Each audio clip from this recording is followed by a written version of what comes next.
My wife and I are going to move in with my parents, so you're going to have to leave right away. 3 years ago, I suddenly received such a call from my ex-husband, who had eloped with my sister and disappeared. When I was wondering what was going on, he told me that he would take care of his parents, so I, a stranger, should leave the house. I don't know what he misunderstood, but I told my ex-husband in dismay. What? Your parents' house is a vacant lot now. Both my ex-husband and younger sister raised their voices in disbelief when I say this. I decided to give them the harsh reality lesson for betraying and hurting me. My name is Hannah. My husband Jack and I used to work together as boss and employee, but we later developed a romantic relationship and got married when I was 28 years old. I left the company right after we got married. There was a rule: when a boss dates an employee in the same department and they get married, one of them has to be transferred. My husband had just been promoted to section manager at the time, and a transfer would have threatened his career.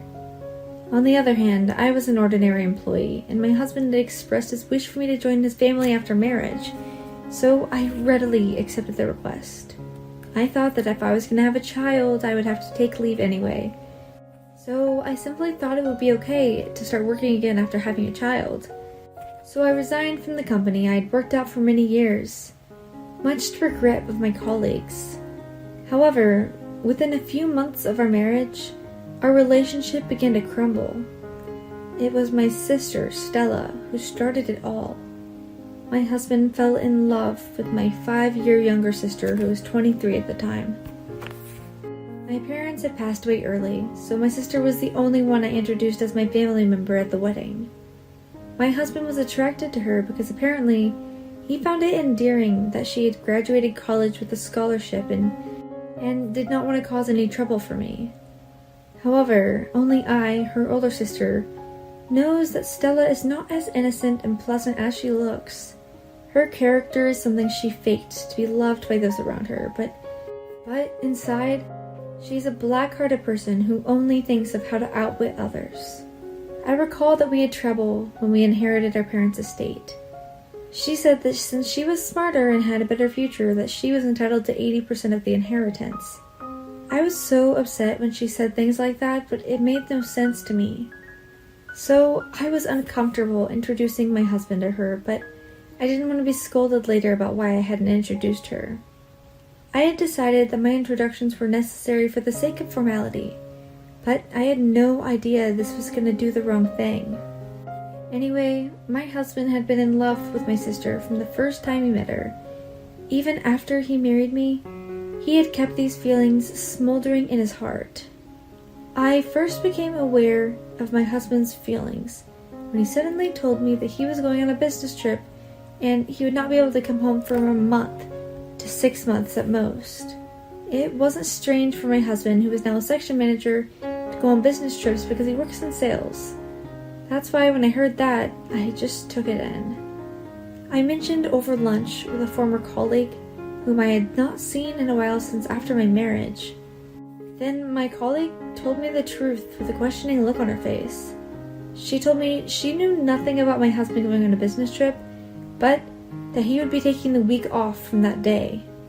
I thought it was strange and immediately questioned my husband about it that night. That's just what they're saying to others. After all, we have a top secret sales operation and I can't tell an ordinary employee about it. If you have any doubts, you're thinking the wrong thing. When he said that, I became even more and more suspicious of him. But in the end, I was unable to do anything about it. And because my husband left the house on his business trip as planned, 3 days after he left, I went to see a physician because I was not feeling well. I often catch colds, so I thought it was just the change of season. But for some reason, I was referred to by an OBGYN. There, to my surprise and confusion, I found out that I was pregnant. I wondered whether to report it to my husband. There is a possibility my husband, who is on a suspicious business trip, is having an affair. I wasn't feeling like reporting the pregnancy to my suspicious husband when the phone rang suddenly. I wonder if my husband used his telepathy or something, but I was wrong. It was my mother-in-law on the other end. She said she wanted to give us our wedding gift because she hadn't given it to us yet. She had no choice but to call me because my husband did not pick up. I reassured her that my husband was currently on a business trip and probably just too busy to notice the call. I then went to my in-laws' house without informing my husband of my pregnancy. I told them about the pregnancy at the same time as I received my wedding gift. My parent-in-laws only had one child, my husband, and his child would be their first grandchild, which they had long awaited for. So they were very happy to hear that I was pregnant, but I had mixed feelings inside. Of course, I was happy to be pregnant, but I was worried about the uncertainties that lay ahead. Time flew by, and a week passed. My husband left on his business trip. Then he suddenly came home with my sister. I promised to marry Stella. We won't have any kids between us. And I don't have to be responsible for your life. If only we had married a few months, right? So please divorce me. I was confronted just like that, with divorce papers. I was shocked to learn the fact that my husband was connected to my sister. However, after many discussions, we could not come to an agreement. I was suffering from morning sickness and wanted to get rid of this divorce talk quickly. So I gave in and decided to accept the divorce. Of course, I demanded alimony from my sister and my husband, but I chose not to tell them about the pregnancy and not to receive any child support. I didn't want to continue to be connected with such a heartless person for child support in the future. So I decided to become independent and do my best not to put my child through a lot of hardship. 3 years later, I received an unexpected call from my ex-husband, who had not contacted me at all since the divorce was finalized. At first, I ignored the call, but he was so persistent that I picked up the phone in frustration. Then my ex-husband started saying things like this. I heard from somebody that you're living with my parents now, right? And that you gave birth to my son without telling me, right? Why didn't you tell me? I could have paid some child support for you. I wondered who in the world had told my ex-husband such a thing, and it was a former colleague. However, the information was too old, as I had little contact with her since the divorce. So I tried to tell him about my current situation with my husband. He said something more surprising. Well, I know it's sudden, but my wife and I are going to move in with my parents, so you're gonna have to leave right away. My parents are getting old and need care, you know. My parents will be happier with a son and a young daughter-in-law than with you, a stranger. It was so sad for my husband's parents after I realized that their son was trying to take advantage of them. They even got down on their knees on behalf of their son, who apologized for his actions. It made me want to vomit. You know, I think you're misunderstanding something. When I started to speak, my ex-husband became silent. Perhaps noticing the change in the tone of my voice, I took a deep breath and I told the truth. Your parents' house is a vacant lot now. My husband let out a dumb-sounding "what?" I also heard a woman's voice that sounded like my sister, complaining that that was not what she was told. I had gone out of my way, avoiding to make things too big. But if he was going to get carried away and do something like this, I wouldn't quit either. I was determined to make amends for what he had done. I tried to further my drive and my ex-husband into a corner, who has now gone silent. You are right that I'm living in your parents' house, but now that dilapidated house has been torn down. The land has been sold, and I heard the new convenience store is going to be built there. He was obviously surprised to find out that his parents' house is gone. That's a lie. Then where do you live? He asked, voice slightly cracking. Of course, I have no obligation to tell that person where we live. However, I did briefly tell him the kind of life we were leading now. I suggested that we might as well buy a ready-built house to live in, since the two of them are getting older and need care. So now the four of us are living in a newly built house. Your parents cut ties with the two of you, right? Don't worry. I'll take care of them so you guys can go ahead and do your own thing. Then my ex-husband started insinuating there was no way we had the financial resources to buy a house like that and that it was all a lie. He even said that my in-laws had been spoiling me since I had to quit my job to be a housewife when we got married. I was so angry when he said that to me, even though he didn't know anything. If you think I'm still unemployed after 3 years, you must have a very sick mind.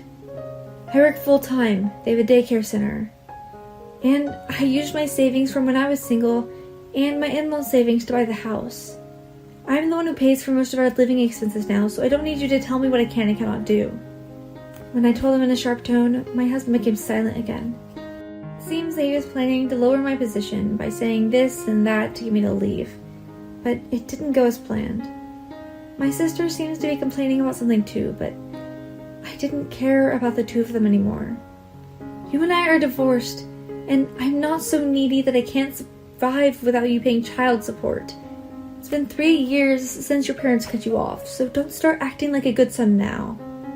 I told him to stay out of our lives, hung up the phone and blocked his number. I thought I had finally ended it with my ex-husband, but I learned later that his obsession was incredibly strong. This is where the real work began. I wondered where he got the information, but he came to my workplace.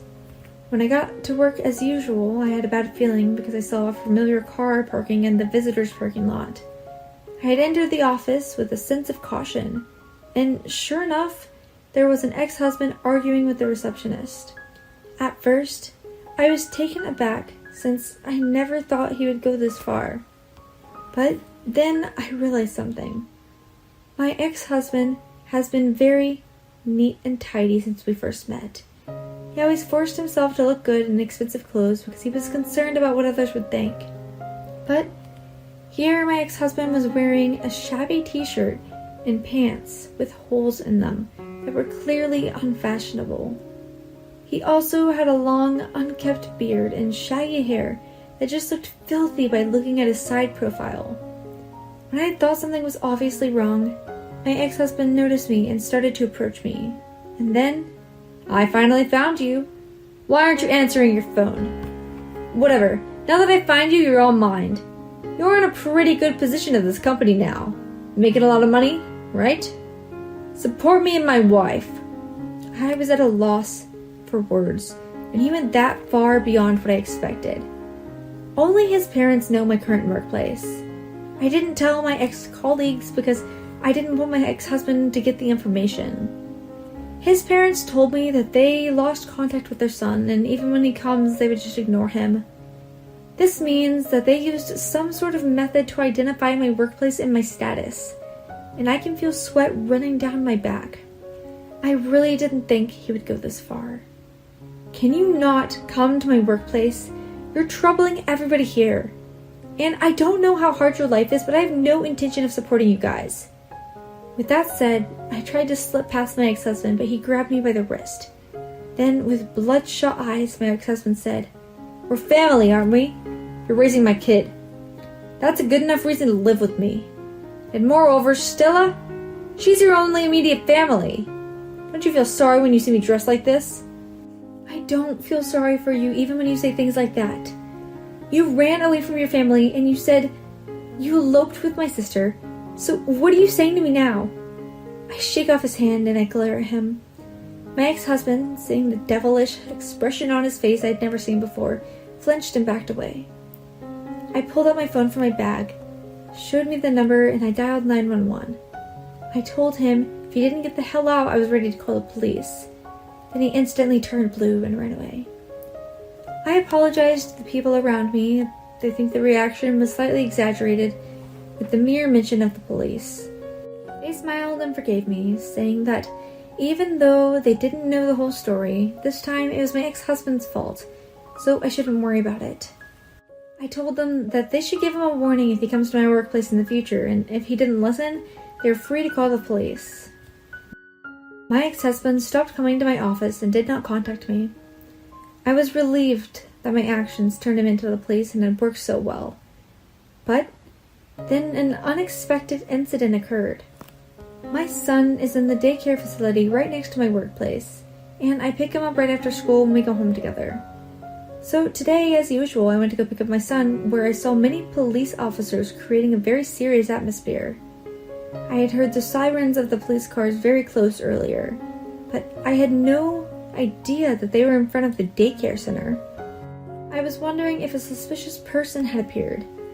When I realized that it was my ex-husband who was being held, I sighed. I guessed he was trying to take my son away from the daycare, claiming to be his father. However, I already warned the staff about the incident the other day, and when the police told me what happened, I felt anger towards my ex-husband because it was exactly what I had expected. I don't mind if he comes for me 100 times, but I cannot allow him to harm my workplace or my son. When I approached my ex-husband, who was being held down, he looked at me with pleading eyes and tearfully said, "I just wanted to see my kid. As you can see me, I'm having a terrible life right now because of your sister's wild spending sprees. It's just not right that I'm going to get reported and arrested because I came to see my kid."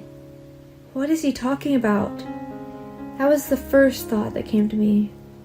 Even though I refused, as long as he had not paid child support, he absolutely had no right to play father to my son. I think he's probably not even able to pay child support right now, and he's probably bluffing like the other day when he said he could have paid it. Anyway, I wondered to what extent of a person he was, who can't live without causing others trouble. What you're doing is basically kidnapping, and of course they would report you if a man suddenly barged in on them, wouldn't they? Besides, Stella's extravagant spending habits are none of my business. She's your wife, so you should control her. I gave him a cold stare. My ex-husband suddenly shouted at the top of his lungs and tried to get violent, shaking off the police's restraint. Thankfully, the other police officers immediately covered for me and I was not injured. My ex-husband was arrested on the spot on charges of obstruction of justice and assault. Later, when the police talked to me, I learned about why my husband had acted in such a foolish manner. Apparently, after he divorced me and remarried my sister, she revealed her dark side and started spending money like water. She even got into debt by paying millions of dollars to a comparison or something without telling my ex-husband. And in just 3 years, they were both saddled with a huge debt. I actually finished giving birth at this point and moved out with his parents. I think my ex-husband must have gotten the information that they were both living together and contacted me before showing up at his parents' house, which led to this. This is when he first found out that his parents' house had been removed and that he and my sister began to have problems. They were in need of money and were thinking of relying on his parents. But their hopes were cut off and they got into a big fight. And originally, he had a detective look me up and stalked me. Then foolishly got close to my son. I was not showing any chance of giving in at all. After hearing this story, I was appalled at the same time. I thought that he deserved it. It was very nice to see him and my sister fall into the abyss after he chose my sister over me, forced his parents to clean up the mess. In the end, you could say they were punished for taking away someone's happiness. My ex-husband was later indicted and sentenced to prison after various extra charges were discovered. He was involved in some shady things that violated the law, which made clear why he acted so abnormally to the act of calling the police that time. My sister lost her friends when they talked about her behind her back that she's a criminal's wife, was now unhappy and after having an affair. And she left her job and her relationships broke down at work. She's managed to survive by working a night job, but she's of a pretty good age, so I'm not sure how long she will be able to survive. In short, both of them have no hope. But I guess it's a natural outcome for two people who have caused such a terrible mess in so many areas. When I heard that my ex-husband was in jail, I decided to sell the house that we bought and moved to a faraway place. With my in-laws, of course. I don't know when my ex-husband will get out of prison, and I'm afraid that my son will be in danger if we continue to live there. Fortunately, 10 years have passed, and now we're living peacefully without any contact from my ex-husband. My father-in-law passed away a few years ago, but my ex-husband, who was supposed to be out of prison, never showed his face, and the estate was inherited by my mother-in-law and myself. I also heard about my sister from a mutual acquaintance, but they said she can no longer make money at her night job, and now she has a cleaning job to make a living for her every day. I'm so glad everybody ended up with what they deserved.